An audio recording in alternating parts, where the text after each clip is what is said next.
Okay guys, welcome back to our tutorial. So today I'm going to show you how to add friend on Discord. So let's get started. What you need to do is open your Discord as a new user on Discord. How do you add a friend? Once you go to your Discord account, you create on your account. You have to bring it to this interface for you to add a friend before you can continue.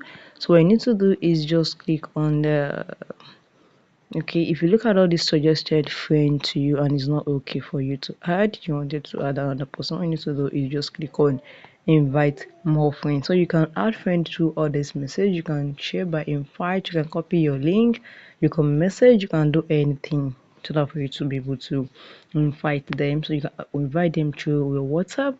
What you need to do is just click on your WhatsApp, then you go to the person you want, all those friends you want to invite by searching for them. You can search for them like this, then click on the persons. Once you click on the persons, click on this and you have to send an invite on Discord to that person. Very easy. I'm going to show you now. Just click on send and this is it here. You can see, just click on send and you have automatically invite them to chat on you on Discord. So it's very easy. So guys, if you found this video helpful, smash the like button, drop a comment and subscribe.